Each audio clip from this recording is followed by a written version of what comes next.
Halo, selamat pagi dan salam sejahtera untuk kita semua. Pada kesempatan ini kita bertemu kembali untuk belajar bersama pada muatan bahasa Indonesia, yaitu informasi penting dalam suatu teks.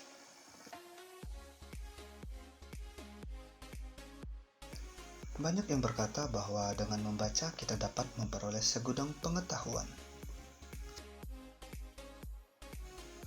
Jika kita diberi sebuah teks dan kita dapat memperoleh informasi-informasi penting di dalamnya, maka informasi tersebut akan menjadi pengetahuan bagi kita.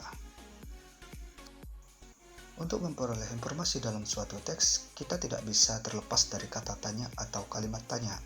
Nah, pada kesempatan ini kita akan bahas kaitan kata tanya dengan informasi penting dalam suatu teks.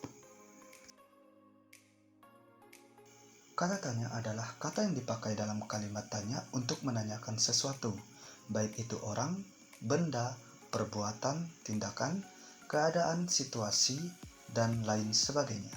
Sedangkan kalimat tanya adalah kalimat yang di dalamnya terkandung sebuah pertanyaan kepada pihak lain yang diajukan untuk memperoleh jawaban dari pihak yang ditanya.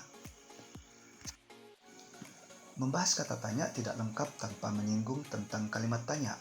Hal ini dikarenakan kata tanya dan kalimat tanya adalah suatu kesatuan yang tidak dapat dipisahkan. Keduanya akan selalu beriringan dan sejalan. Kata tanya tidak akan bisa berdiri sendiri tanpa diikuti oleh kalimat tanya. Begitu juga halnya dengan kalimat tanya yang tidak akan bermakna sebuah kalimat yang mengajukan pertanyaan jika tidak ada kata tanya di dalamnya.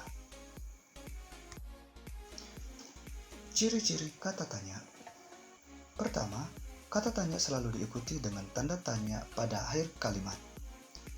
Kedua, kata tanya biasanya terletak di awal sebuah kalimat tanya.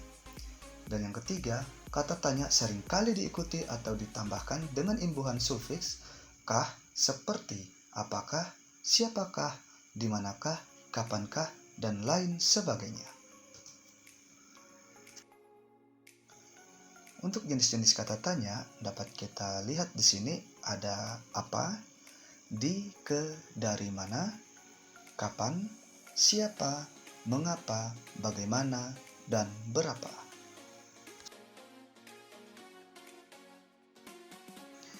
Kata tanya apa? Berfungsi untuk menanyakan benda atau sesuatu, keadaan atau perbuatan, dan segala sesuatu yang berkaitan dengan isi atau pokok bahasan. Kata tanya di, ke, dan dari mana berfungsi untuk menanyakan tempat berlangsungnya suatu peristiwa, lokasi yang akan dituju, tempat yang sedang digunakan atau yang telah didatangi. Jawaban dari pertanyaan yang menggunakan kata tanya di, ke, dan dari mana adalah tempat berlangsungnya suatu peristiwa atau kejadian, lokasi yang akan dituju, tempat yang sedang dipakai, dan yang telah didatangi. Selanjutnya, kata tanya kapan berfungsi untuk menanyakan waktu terjadinya sebuah atau suatu peristiwa atau kejadian. Jawaban dari pertanyaan yang menggunakan kata tanya kapan adalah waktu kejadian terjadinya sebuah peristiwa atau kejadian yang dapat berupa jam, hari, tanggal, bulan, atau tahun. Kata tanya siapa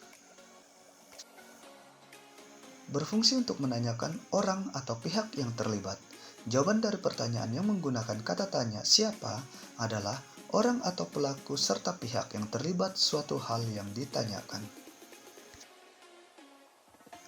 Kata tanya mengapa berfungsi untuk menanyakan sebab atau alasan suatu peristiwa terjadi. Jawaban dari pertanyaan yang menggunakan kata tanya mengapa adalah penjelasan tentang sebab atau alasan sebuah peristiwa yang terjadi dan ditandai dengan pemakaian konjungsi atau kata hubung karena atau sebab. Kata tanya bagaimana berfungsi untuk menanyakan keadaan atau kejelasan tentang suatu hal, cara atau proses pengerjaan sesuatu. Jawaban dari pertanyaan yang menggunakan kata tanya bagaimana adalah penjelasan tentang keadaan, cara atau proses terhadap sesuatu hal yang ditanyakan. Kata tanya berapa Berfungsi untuk menanyakan banyak, jumlah, atau satuan.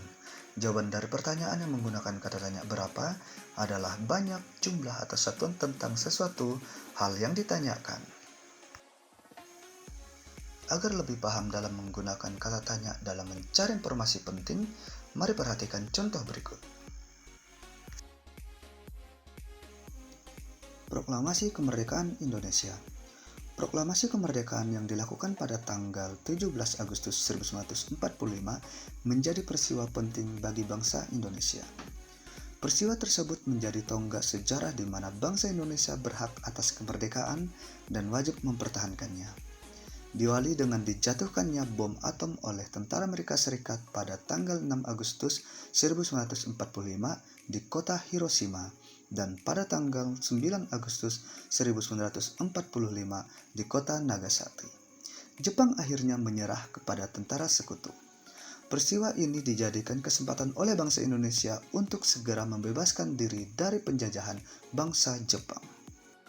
Teks proklamasi ditulis di Rumah Laksamada Tadashi Maeda, Jalan Imam Bonjol nomor 1. Para penyusun teks proklamasi adalah Insinyur Soekarno, Dr. Andes Muhammad Hatta, dan Mr. Ahmad Subarjo. Konsep teks proklamasi ditulis oleh Insinyur Soekarno.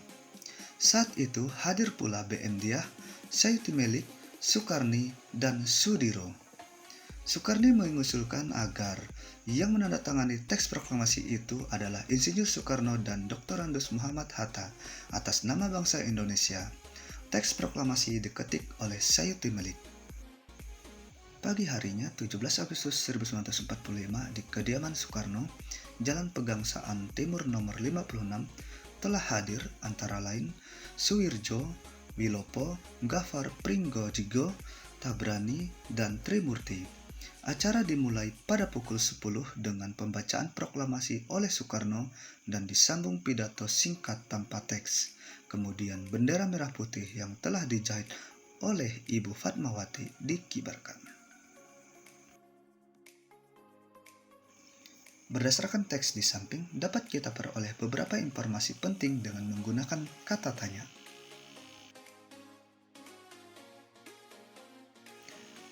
Apa pokok pembahasan teks berjudul Proklamasi Kemerdekaan Indonesia tersebut?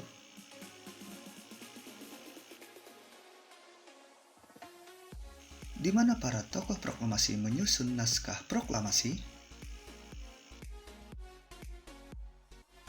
Kapan kemerdekaan Indonesia dikumandangkan? Siapa yang membacakan proklamasi kemerdekaan Indonesia? Mengapa proklamasi kemerdekaan Indonesia yang dilakukan pada tanggal 17 Agustus 1945 menjadi peristiwa penting bagi bangsa Indonesia? Bagaimana proses penyusunan teks proklamasi kemerdekaan Indonesia? Nah, ini merupakan beberapa contoh pertanyaan yang kita buat berdasarkan teks proklamasi kemerdekaan Indonesia. Nah, dari sini kita mendapatkan 6 pertanyaan. Masih banyak lagi pertanyaan yang bisa kita buat. Ini hanya sebagai contoh yang bisa diberikan agar anak-anak bisa paham bagaimana cara membuat pertanyaan dan bagaimana menggunakan kata tanya dan kalimat tanya untuk memperoleh sebuah informasi penting dalam suatu teks. Demikian pembelajaran kita hari ini. Semoga pembelajaran ini bermanfaat untuk kita semua dan sampai jumpa pada pembelajaran berikutnya.